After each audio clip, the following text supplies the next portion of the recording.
qu'est-ce que dans mon contexte à moi, l'élément de base, c'est quoi? Qu'est-ce que Jésus-Christ serait pour moi?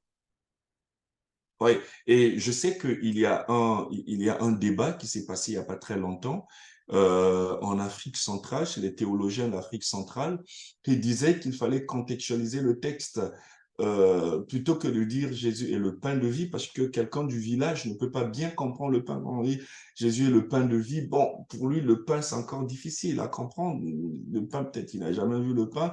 Quelqu'un qui est au fin fond du village, enfin, quelques années passées, hein, actuellement, il y a Internet, on sait ce que c'est le pain, Arthos, mais quelqu'un qui est au village, il faut expliquer ce que c'est le pain.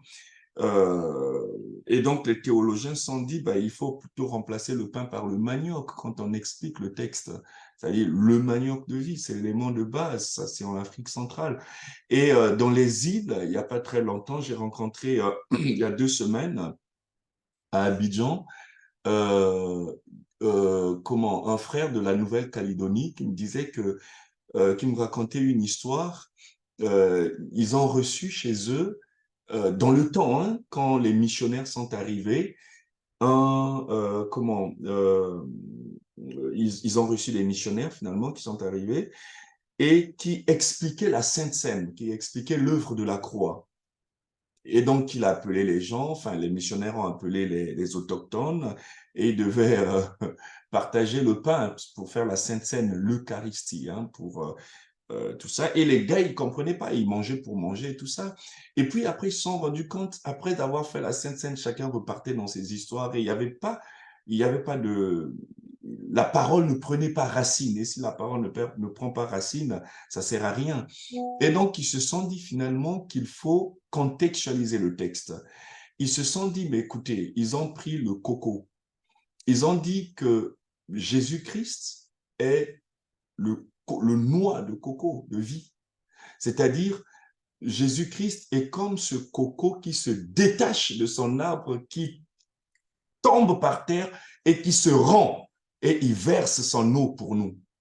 Ouais. Et là, ils se sont rendus compte, mais tiens, donc le gars, il quitte là-haut et puis il vient, il se casse et tout ça, et c'est pour nous ils comprennent avec les noix de coco. Voilà, parce qu'on a rapproché le texte, on a rapproché. Et donc, l'objectif pour nous ici, c'est aussi dans l'accompagnement des paroissiens de leur rapprocher du texte afin qu'ils comprennent, afin qu'ils sachent, qu'ils voient que le texte n'est pas fait mais le texte est fait pour lui, pas pour nous. Comprenez? Que dans le texte, il y a sa part, quoi. La Bible n'est pas pour les autres. C'est cet effort-là qu'il faut faire. Et donc, vous voyez, c'est un peu comme dans Matthieu 18, le verset 20, lorsque la Bible dit, là où 2 ou 3 sont réunis en mon nom, je suis au milieu d'eux. Vous voyez, pendant la COVID, ce texte pouvait se lire autrement. Vous voyez, là où 2 ou 3 sont rassemblés, connectés, puisqu'on n'était plus rassemblés électroniquement, parce que pendant la COVID, on était séparés. C'est-à-dire, on n'était plus ensemble dans un seul lieu. C'est-à-dire, le contexte faisait lire le texte autrement. C'est-à-dire, Dieu est là même lorsque nous sommes sur Zoom.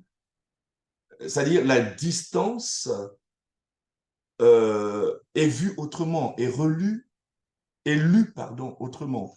Ouais, c'est cela, l'opération de la contextualisation. Et donc, l'objectif, c'est aussi d'emmener le responsable de la paroisse ou le responsable d'une commission, le serviteur, l'ouvrier, à analyser et interpréter le texte biblique, de donner aux personnes que nous accompagnons de s'insérer dans leur pratique de foi. Et donc, toujours dans le plan détaillé, nos objectifs, c'est dire aussi ce que c'est la Bible. Après que nous ayons fait cela, dire ce que c'est la Bible. La Bible que nous avons ici, qu'est-ce que c'est?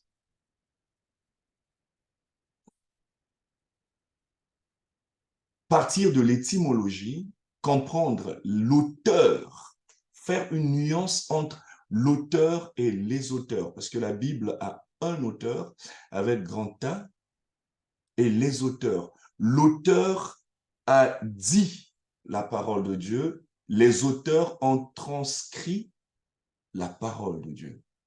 C'est-à-dire l'homme a écrit et Dieu a parlé. C'est différent. Donc, il y a d'une part la parole, et il y a de l'autre part l'écriture. Du coup, la parole, l'écriture devient la transcription de la parole. Vous comprenez?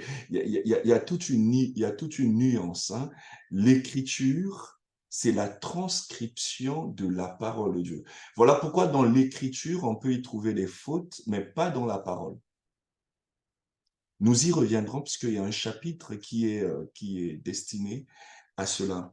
Nous parlerons des témoignages, c'est-à-dire des grands hommes. Hein. Nous aurons toujours un regard sur les grands hommes. Par exemple, Victor Hugo, Faraday, Abraham Lincoln. Parlons de Bob Marley quand même. Qu'est-ce que Bob Marley a dit de la parole? Comment l'a-t-il reconnu? Qu'est-ce qu'il a dit de la Bible? Qu'est-ce que Faraday a dit de la Bible? Victor Hugo. Nous ferons un parcours dans l'histoire, les périodes où la Bible a failli être... vous savez que dans la période romaine, la Bible a failli être détruite. Mais comment la Bible a survécu et est arrivée jusqu'à nous? Voilà encore un miracle.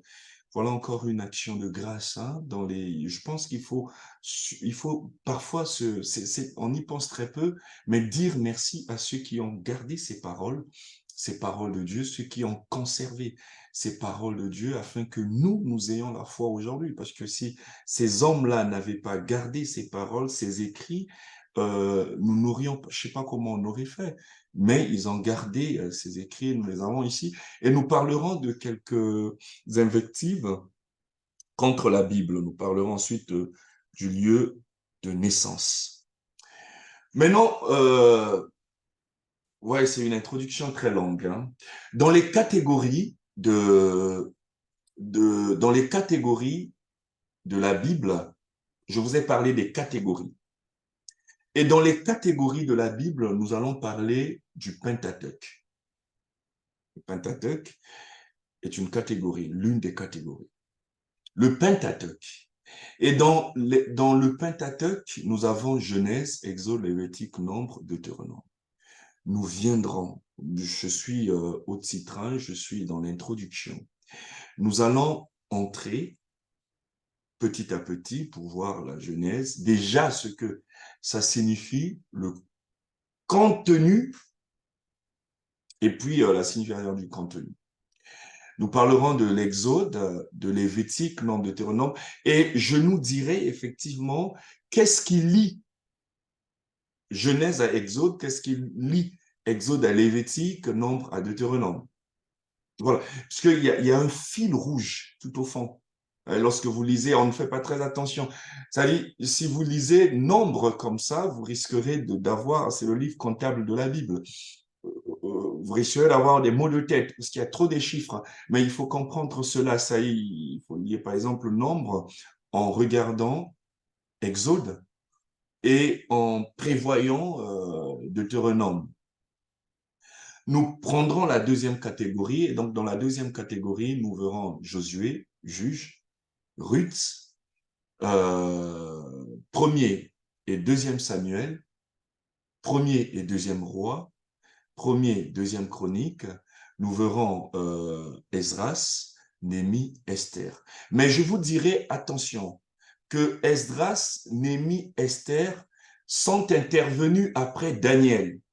Normalement, si on veut prendre la chronologie, chronologie, chronos, veut dire temps, si nous lisons chronologiquement, Esdras, Néhémie, Esther viennent après l'exil de Babylone. Donc, je viendrai pour mettre un point afin que nous réalisions effectivement l'histoire de la Bible et que nous ayons un chemin de la Bible dans nos prédications. Hein. C'est surtout ce que nous visons dans l'EAM, dans la prédication. J'ai envie d'ouvrir une parenthèse pour dire, vous savez, la particularité de l'EAM, c'est l'étude biblique, parce que l'histoire de l'EAM va des études bibliques. Voilà. Tout comme l'histoire des luthériens part d'autres choses. L'EAM vient des réformés et les réformés sont partis d'un mouvement d'études bibliques. Voilà pourquoi nous accordons beaucoup de place à l'étude biblique.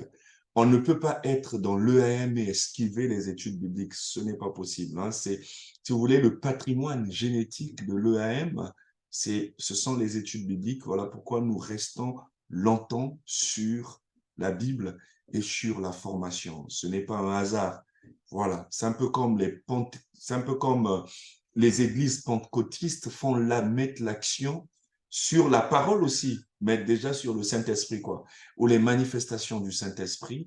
Nous faisons l'action sur les manifestations de l'Esprit, sur effectivement l'action prophétique qui résulte du Saint-Esprit, mais nous partons des études bibliques qui expliquent effectivement ces manifestations, qui expliquent et qui éclairent ces manifestations de l'Esprit. C'est important de faire ces nuances hein, lorsqu'on est dans l'EAM.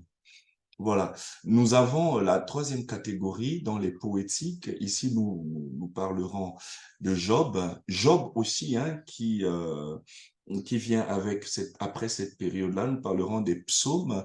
Et vous savez que le psaume aussi, c'est un Pentateuque, c'est-à-dire le livre de psaumes, comme le disait quelqu'un, le psaume, c'est des livres, c'est une collection de 5 livres. C'est vraiment pas un livre comme ça. Ces 5 livres, j'y reviendrai, ces 5 livres qui ont été mis ensemble et qui ont donné les psaumes avec plusieurs auteurs. Voilà, les psaumes de Monté, tout ça, ça a un sens et nous y reviendrons. Nous parlerons des proverbes, nous parlerons de Coëlette, Coëlette qu'on appelle Ecclésiaste. Et nous dirons effectivement pourquoi on l'appelle Coëlette, pourquoi on l'appelle Ecclésiaste. Nous parlerons des cantiques, hein, le plus beau chant, les cantiques de cantiques, mais la portée spirituelle des cantiques des cantiques. Vous savez que le livre de cantiques allait être arraché de la Bible. Ça allait être retiré de la Bible parce que bon, enfin, on ne comprenait pas trop le sens. Ça fait couler beaucoup d'encre, ça fait avaler beaucoup de salive. Mais nous reviendrons sur cette portée parce que le cantique de cantique, vous y trouverez l'éros, hein, attention. Au-delà de l'agapé, vous y trouverez l'éros. Mais quand on parlera de ce livre, je nous dirai effectivement l'histoire, au fait qu'il y a dans l'histoire que l'on relie de façon christologique, hein, voilà un mot théologique, de façon christique, avec le regard du Christ. Voilà, et puis nous avons, voilà, le livre de Cantique, c'est un peu comme l'histoire de Jésus et la femme samaritaine. Hein.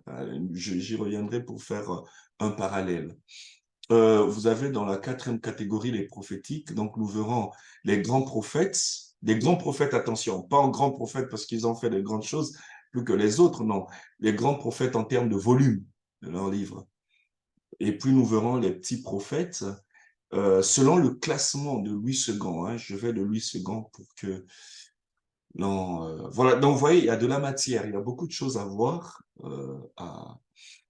Et puis, deuxièmement, nous reviendrons, après les catégories, après avoir donné les catégories, nous reviendrons pour faire un zoom sur les catégories. Donc, un zoom sur le Pentateuque, un zoom sur les historiques, un zoom sur les poétiques, un zoom sur les prophétiques.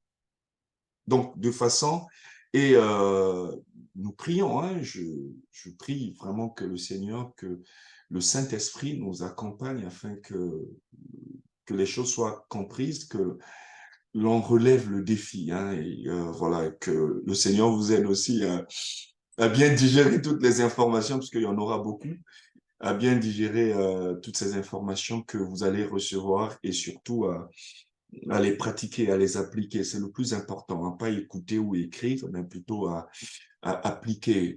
La différence viendra dans l'application, pas dans l'écoute et tout ça. Voilà, donc nous continuons à prier le Seigneur pour ça. C'est un vrai défi. Et après, nous reviendrons dans l'intertestamentaire, nous passerons au Nouveau Testament. Dans le Nouveau Testament, nous parlerons de l'Évangile. Vous voyez, nous aurons le même plan. Nous parlerons de Matthieu, Marc, Luc, Jean, tout en passant. Alors, je vais insister. Vous voyez, c'est un peu comme c'est un peu comme les Misérables. Quand vous lisez Les Misérables de Victor Hugo,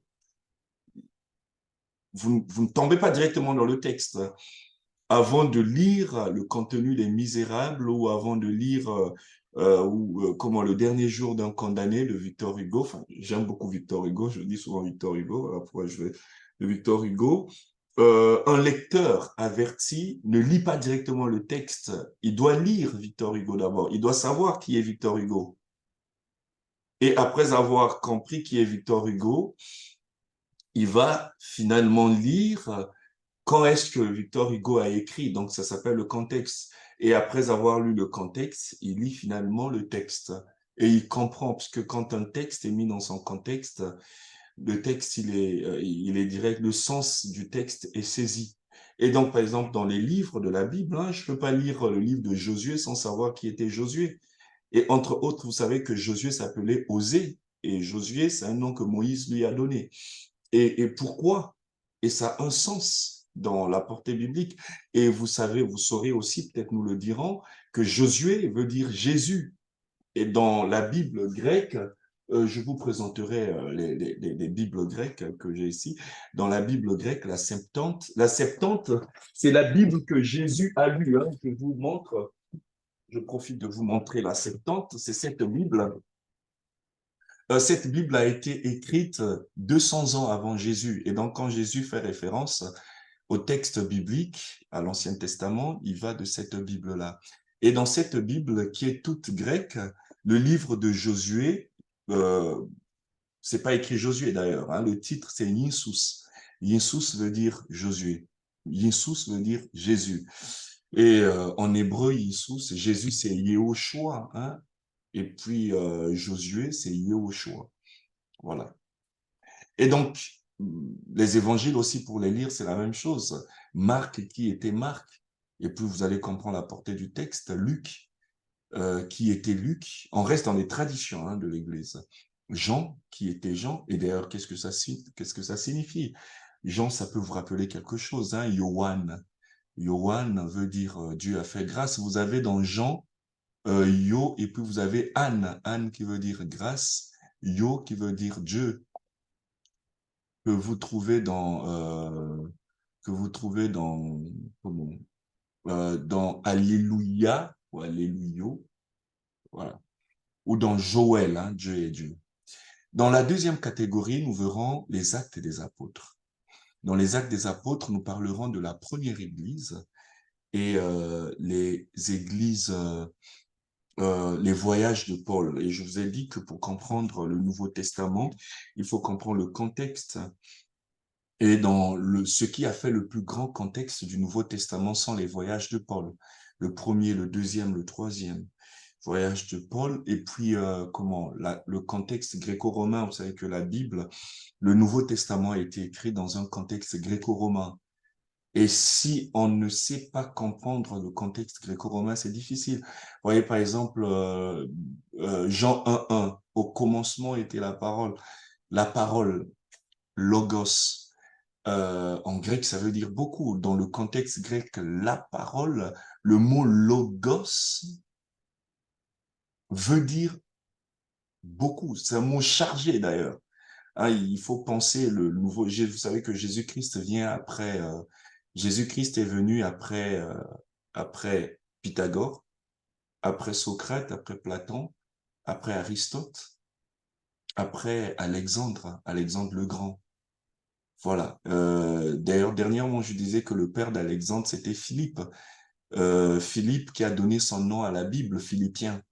Donc, c'est important de comprendre ces choses-là voilà, pour dire la parole de Dieu avec aisance, pour bien dire bien libérer la parole du Seigneur au-delà de l'esprit qui nous accompagne dans la compréhension des Écritures. Donc, nous lirons les 3 voyages de Paul. Toujours dans la 3e catégorie, dans le Nouveau Testament, nous parlerons des lettres de Paul, nous parlerons des captivités, nous parlerons des pastorales. Et nous entrerons dedans, je vous ai déjà parlé de ça. Et ensuite, dans la 4e catégorie, nous parlerons de la carte du Nouveau Testament, la carte géographique, parce que c'est important de comprendre que la parole de Dieu est partie c'est Acte 2 qui le dit, hein, c'est Acte 1, pardon. C'est Acte 1 qui sait le dire. Vous recevrez une puissance, attention, celle du Saint-Esprit. La version Louis II dit, vous recevrez une puissance, le Saint-Esprit survenant sur vous. Le Saint-Esprit qui est finalement une puissance, un dynamos en grec. Et vous serez mes témoins, martyrios, martyrioi, vous serez mes témoins à Jérusalem. Donc, dans le sud, quand vous avez la carte, vous comprenez effectivement Jérusalem est dans le sud, dans la Judée, parce qu'effectivement, Jérusalem est dans la Judée, dans la Samarie, parce que quand vous sortez de la Judée, vous traversez la Samarie, hein, vous vous rappelez, sur la Samaritaine, et puis jusqu'aux extrémités de la terre. Mais effectivement, après acte 2, acte 3, acte 4, vous avez la persécution qui commence à partir de 7, hein, le Étienne qui va jusqu'à 9 à la conversion de Paul. Ouais, il y a une démarche, c'est pas pour rien. Il y a vraiment, et donc c'est important de comprendre les cartes quand on dit, par exemple, dans Acte 16, Paul va finalement, il voyage, il monte, il passe par enfin, il passe par, comment, là où il était, à Athènes, il monte en Galatie, il passe par la Phrygie, il rencontre Timothée à Lystre, il va jusqu'à, euh, voilà, il traverse en Europe, il passe par Troas avant de traverser, il a une vision de, j'ai pas, j'ai pas besoin de lire le texte pour comprendre ça. J'ai la carte dans la tête et je vois son parcours. Et chaque fois, il est en train de passer, je vois des références bibliques qui clignotent en vert. Et j'y reste et puis je fais un commentaire. Ouais, mais parce que j'ai la carte et je suis en train de tracer tout le livre des Actes. Et après, bon, il voit un Macédonien qui me dit, viens chez nous. Finalement, il traverse, il va en Europe, il va en Macédonie. Et en Macédonie, finalement, en Macédoine, finalement, c'est Philippe. Et il descend à Thessalonique, il descend à Bérée, et après il va un peu plus loin, il traverse à Athènes, et finalement c'est la Grèce, c'est l'église de Corinthe qui commence. Ouais, c'est la carte qui me dit ça, et le texte biblique m'accompagne. Et donc, c'est très important dans cette formation de comprendre ce que c'est le texte biblique, ce que c'est la carte, pardon, la carte qui accompagne le texte biblique. Et donc, nous ferons enfin un zoom sur le monde des épîtres, hein, c'est ce que j'ai dit, donc la carte du Nouveau Testament. Voilà. Alors, en zoom, euh, alors, juste ici, est-ce qu'il y a des questions avant que je ne prenne en détail les objectifs, ce que nous visons, pardon, pour vous, ce que nous voulons que vous soyez juste après, que vous deveniez juste après. Est-ce que il y a des questions?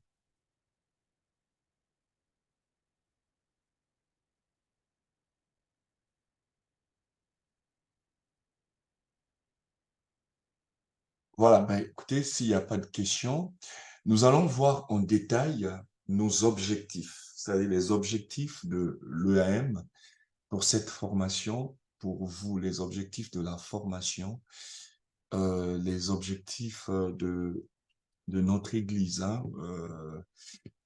bref, alors si nous voulons incarner ce que nous sommes au fond, je vous ai dit, les études bibliques, la formation et tout ça, il nous faut revenir sur les objectifs en zoom. Je vous les ai présentés en sommaire, maintenant plus profondément. Qu'est-ce que nous visons? Je nous ai dit que nous visons la lecture du texte dans son contexte. Regardez ce texte, Josué 1,8, pour joindre les illustrations à nos objectifs. Regardez le texte de Josué 1,8.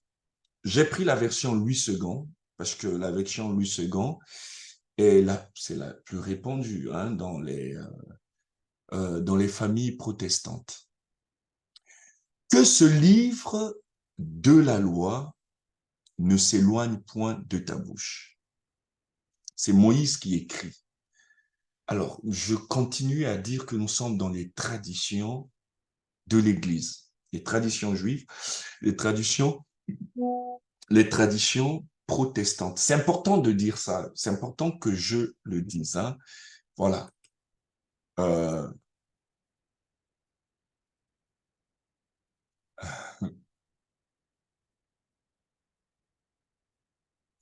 oui, pourquoi? C'est Léo qui pose la question. Bonsoir, pasteur. J'aimerais comprendre l'apport des témoignages de certains comme Bob Marley, hein, le profane Bob Marley, quelle a été l'implication de l'Église et pourquoi prendre comme témoignage comme ouais. Écoutez, je le dis pour vous dire que j'ai pris exprès des gens qui ne sont pas de l'Église pour donner l'importance de la Bible à nous. Mais parfois, il arrive que les chrétiens eux-mêmes ne comprennent pas le sens de la Bible. Et c'est Jésus qui disait, hein, les hommes de ce monde sont peut-être plus avertis que ceux de l'Église. Donc, je vais, plutôt que de prendre les gens de la maison, je prends les témoignages de ceux qui ne sont pas de la maison et comment ils témoignent de la Bible pour ajouter une importance à la Bible, pour dire que la Bible n'est pas seulement, ce n'est pas seulement nous qui disons, qui brandissons l'importance de la Bible, mais même ceux qui ne sont pas de la maison, ils en comprennent le sens. C'est juste pour donner pour ajouter une intensité hein, à l'importance de la Bible. Je prends ceux qui ne sont pas de la maison pour nous instruire un peu, pour nous dire. C'est toujours important d'avoir le témoignage de l'extérieur. Que vous savez, moi je peux me dire bon, je dis bon, moi je suis comme si, je prends un exemple, hein, bon, moi je suis comme si tout ça, mais quand je prends l'exemple, enfin, je prends l'exemple d'une fille qui dit, bah, tiens, mes mèches, ouais, elles sont belles, enfin, tout ça, et ah ben, je suis ravissante avec tout ça.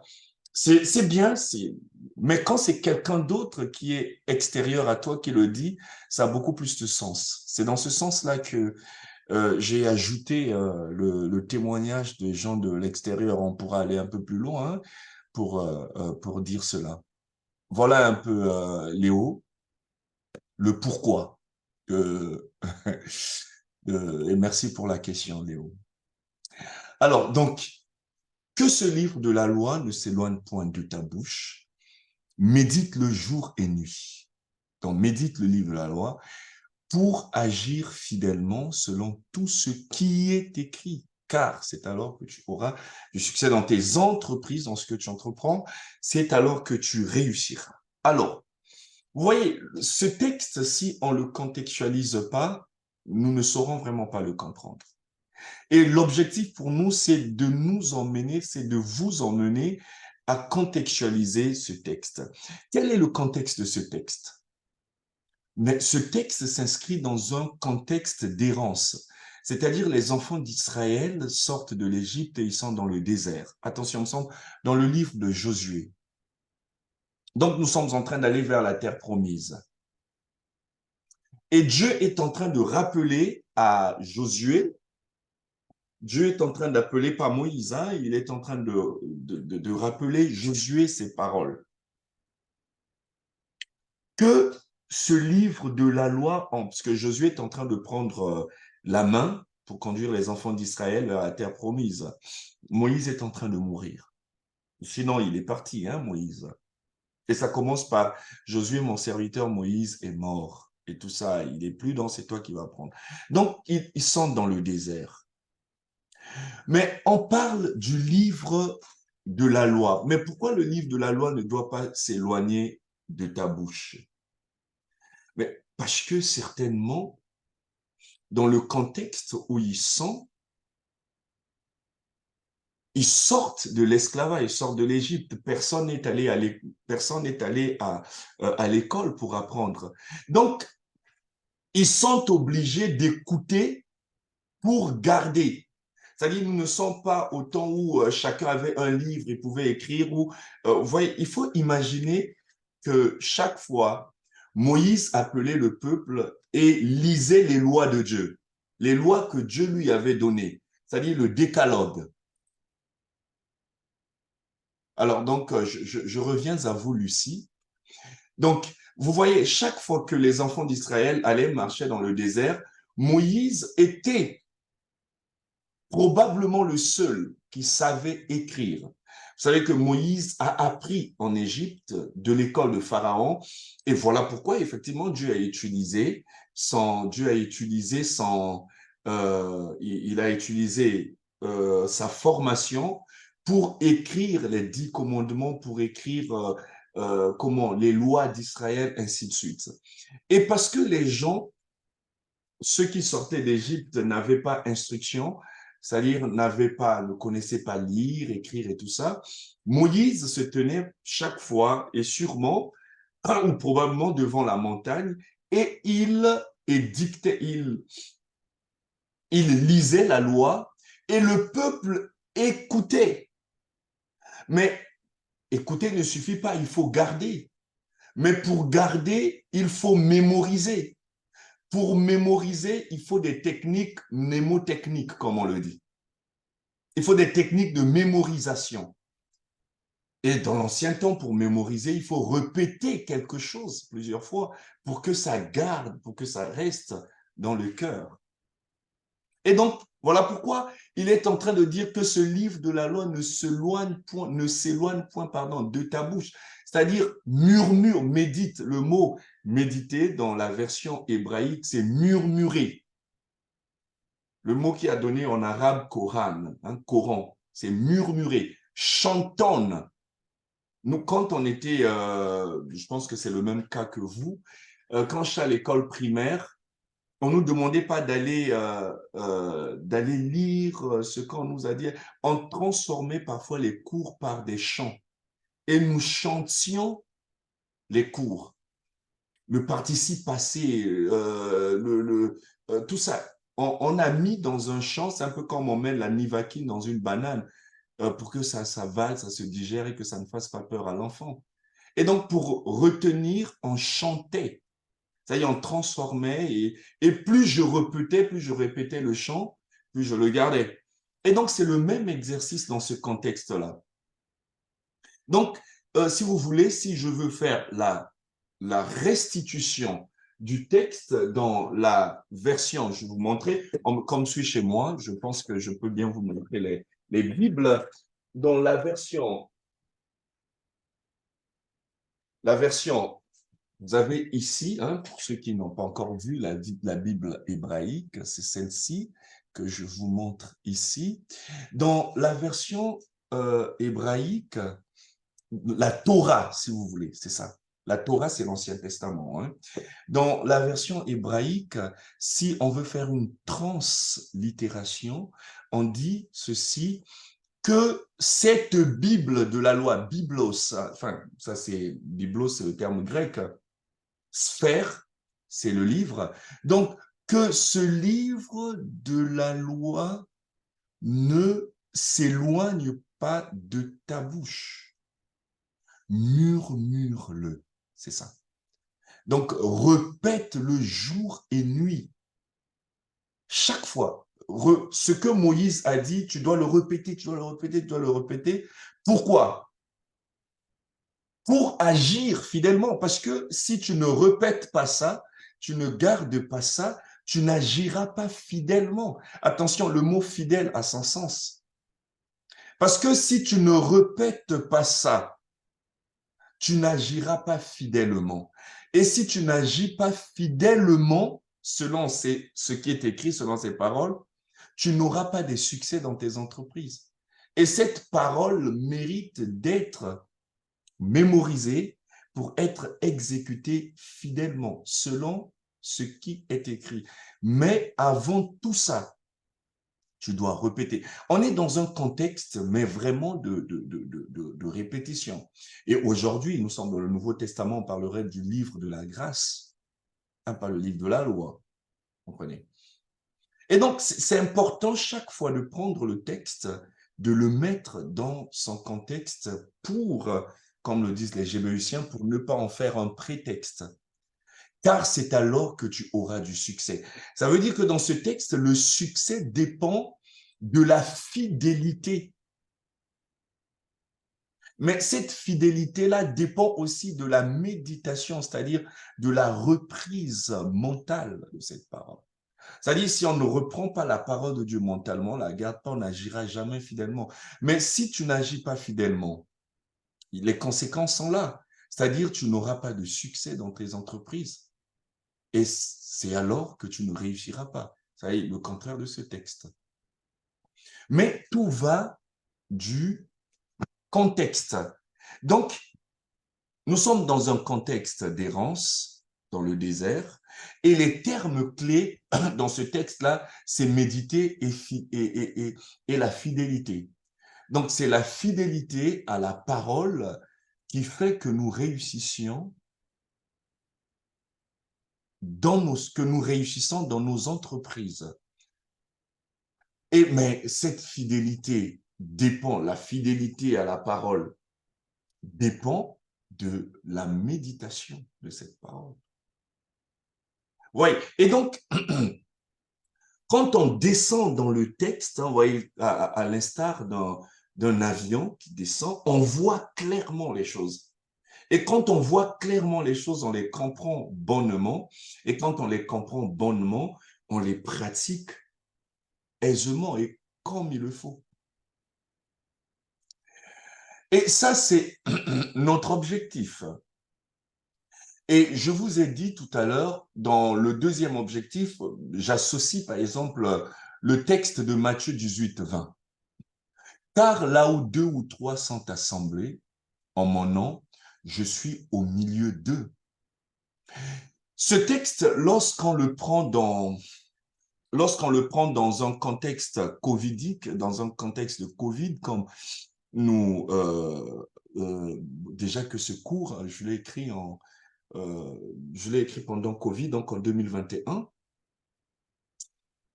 Vous comprenez, si vous restez sur là où deux ou trois sont assemblés en mon nom, je suis au milieu d'eux. Voyez, si vous le laissez dans son texte comme ça, vous risquerez de ne pas bien le comprendre. Mais quand vous le mettez dans le contexte, par exemple, de Covid, vous comprenez que le Seigneur l'élargit aussi. C'est-à-dire, il prend en compte pas seulement le présentiel, mais il prend en compte aussi le distanciel. C'est-à-dire, on aurait également dit, on peut inclure virtuellement, tel que nous sommes là, vous êtes à distance et tout ça. Le Seigneur est au milieu de nous. C'est-à-dire, ce que Dieu voulait dire, c'est que il voulait parler d'une assemblée, il parlait aussi, attention, c'est important d'ajouter cet adverbe-là, il voulait aussi parler d'une assemblée en distanciel. Vous savez que nous avons, pour ne rester que dans l'EAM, pendant la période de Covid, nous avons fait la Sainte Seine, pardon, à distance. Hein. On n'était pas, mais pourtant le Seigneur accueillait nos prières, le Seigneur accompagnait nos prières. Vous voyez comment la contextualisation donne beaucoup plus d'éclaircissement à un texte. Comment est-ce que la contextualisation nous donne de mieux comprendre le texte? Et finalement, en restant sur Matthieu 18, 20, le Seigneur devient prophète. Le Seigneur va au-delà, effectivement, au-delà de l'écriture. Nous disons généralement, excusez-moi de revenir en théologie, nous disons que le texte est fini, mais l'esprit du texte est infini. Vous voyez, le texte ici dit là où 2 ou 3 sont assemblés. Mais l'esprit du texte va plus loin. Vous voyez, c'est un peu comme ce que le Seigneur dit, vous êtes le sel de la terre. Mais le Seigneur n'a pas précisé la dose du sel. À quelle dose nous apportons la saveur. Et donc, il y a l'esprit du texte qui accompagne le texte. Et l'esprit du texte se comprend parfois dans le contexte. Ou également dans la prière, hein, l'esprit du Seigneur. Je sais que plusieurs fois, j'ai eu des lumières dans la prière. C'est-à-dire, pendant que je suis en train de prier, en lisant un texte, je prie, j'ai les lumières, hein, j'ai ce que ça veut. Il y a un chapitre que j'ai ajouté dans ce cours, un chapitre que c'était vraiment pendant la prière que j'ai reçu comment la suite. Et effectivement, je vais dans la Bible et c'était cette suite-là. Ouais, donc le texte, il est fini. Le texte, il est fini. C'est un peu comme le débat de Deutéronome ne portait pas, comment, enfin, c'est un vieux débat, hein. L'homme ne doit pas porter les vêtements de la femme et directement, il y a ceux qui contextualisent culturellement, ceux qui font de la contextualité culturelle. On pense à la jupe, mais bon, j'ai réalisé ça il y a quelque temps, comme on était je sais pas, il y a 2 ans ou 3 ans, on était en assemblée générale et puis dans l'assemblée générale, on avait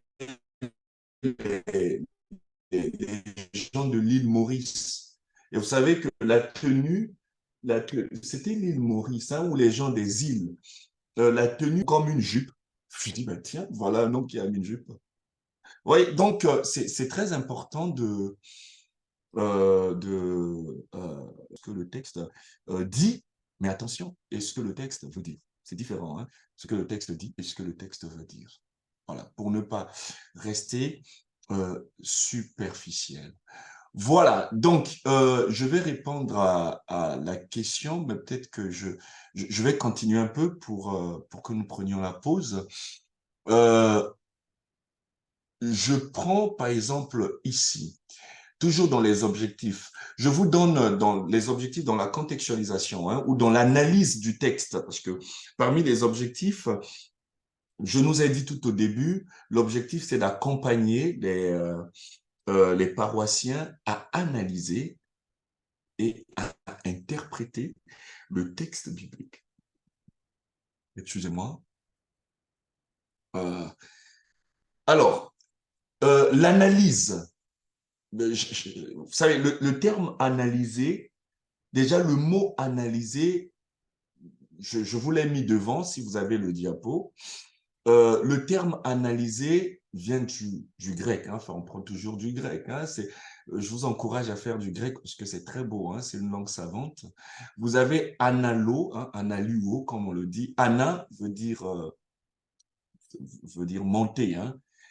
Le terme analyser veut dire voir quelque chose du haut en bas, c'est-à-dire regarder monter, et puis hein, il y a ana, et puis il y a kata, anaposis, kataposis, hein, je pense, on a fait un séminaire à Tétouan, on parlait d'anaposis et kataposis, c'est monter. Donc c'est voir un mot, analyser un texte, c'est parcourir, regarder du haut en bas ou du bas en haut. C'est cela, analyser. Et le texte biblique mérite d'être analysé, chers frères et sœurs. Et donc, vous avez ça hein, en cytologie. J'ai eu j'ai une formation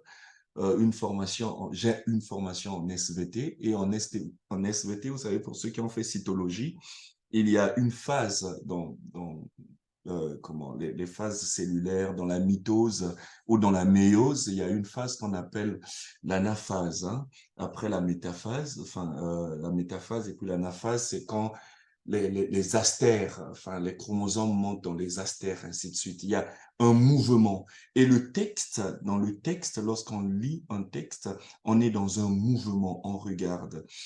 Et par exemple, je dis que l'écriture doit être regardée soigneusement. Je mets en rouge parce que très souvent, nous faisons parfois des textes en prétexte. C'est-à-dire, j'ai envie d'aller prêcher ou on me dit d'aller prêcher.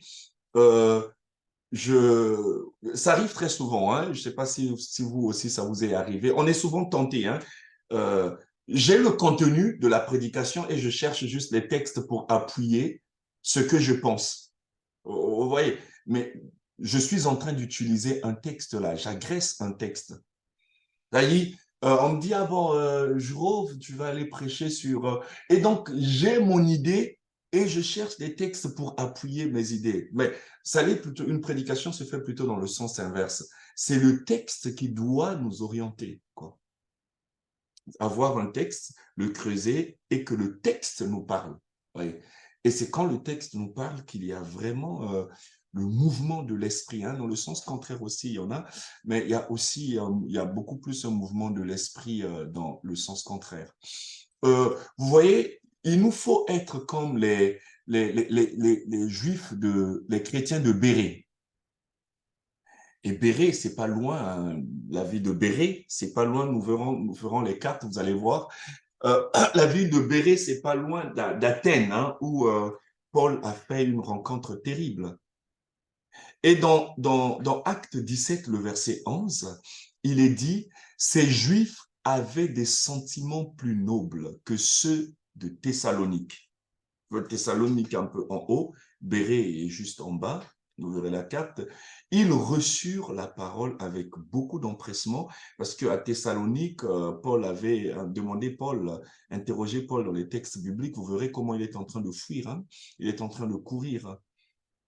Donc, ils reçurent la parole avec beaucoup d'empressement et ils examinaient. Et le mot examiner, je vous l'ai écrit, c'est anakrio, hein, en grec, c'est le texte que vous voyez ici en bas, anakrinotens, tas, graphos, ça veut dire ils analysaient les lettres. C'est ce que ça veut dire. En fait, c'est plus parlant en grec. Ils analysaient pas la phrase comme ça, comme on le lit. On lit un texte et puis on veut partir. Non, non. Ils analysaient les lettres. Est-ce que ce que cet homme-là est en train de dire, est-ce que c'est ce qui est écrit? Voilà. Et donc, nous allons prendre la pause et je reviendrai pour commenter le texte euh, de Genèse 1.1 hein, que vous avez ici. Au commencement, Dieu créa les cieux et la terre. Et je rappelle qu'on est toujours dans les objectifs. Juste pour partir, je réponds à la question de Lucie. Elle dit, bonsoir pasteur, je voulais savoir, la Bible en hébreu que vous nous aviez présentée, c'est celle que l'on utilise aujourd'hui. Oui, effectivement, c'est celle-là, chère Lucie, que je vous ai présentée.